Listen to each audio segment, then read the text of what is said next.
just my audience. Woofing. HPV and cervical cancer, HIV, polio, measles, Zika. Imagine if your cells in your body were the key to research and development for some of the most deadly, widespread diseases in the world. Henrietta Lacks has helped save millions of people around the world in the last 6 decades since her death. She didn't know it during her short life, but her cancer cells would change the course of medical science research forever.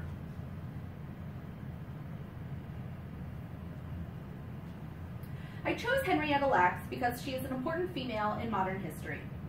Working in the medical field, I was already familiar with her story, and using my current knowledge base, I researched for hours to learn more of her personal history, her immortal cells, bioethics, and even watched a movie, which was based on a book I had previously read, called The Immortal Life of Henrietta Lacks. Despite her cells being known all over the world, Henrietta Lacks is easily forgotten as the woman behind these amazing immortal cells. This speech focuses on Henrietta Lacks' personal life, from her early years, through her marriage, children, and her death. I'm then going to focus my attention on her cells and how she changed medical history.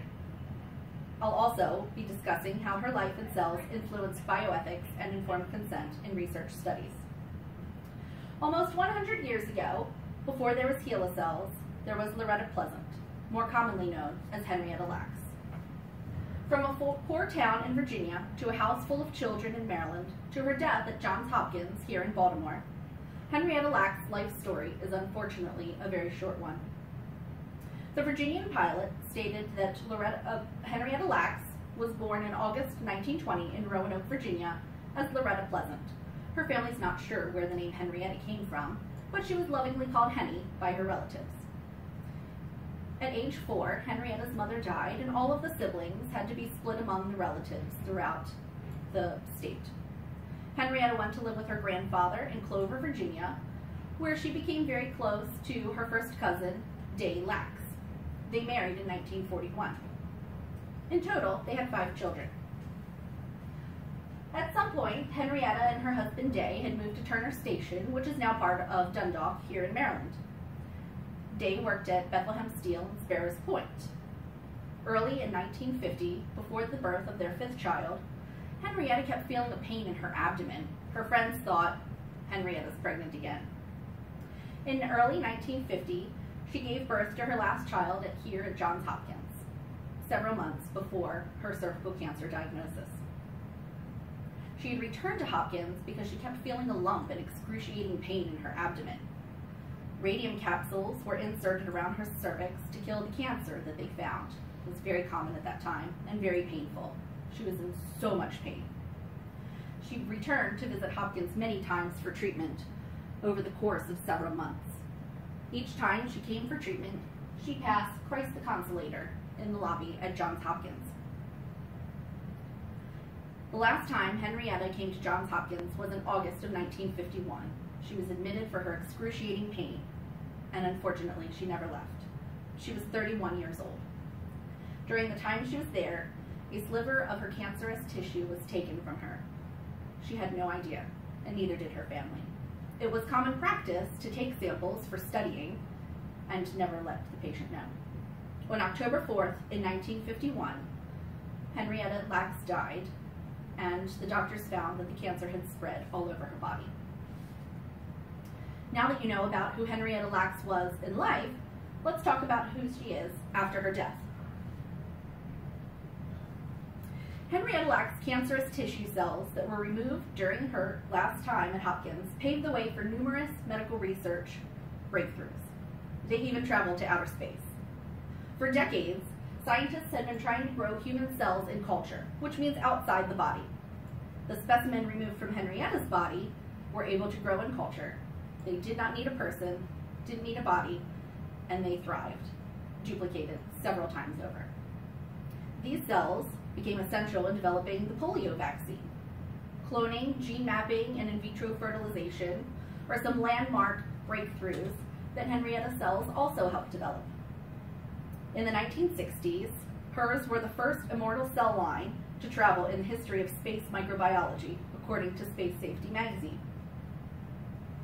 Now that I've talked about Henrietta's cells and why they are so special, let's talk about how scientists even got their hands on them and what that meant for the future of bioethics and informed consent.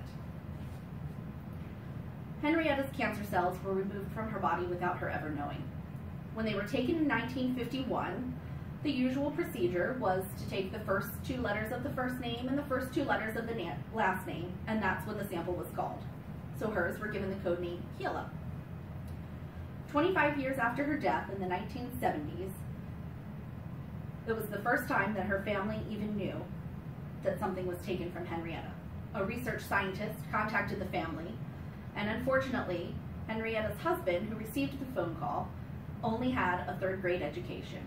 And when he received the call, all he understood, he didn't know anything about medicine or science at the time, and the way he interpreted it was that the doctors called and they said, "Your wife is alive.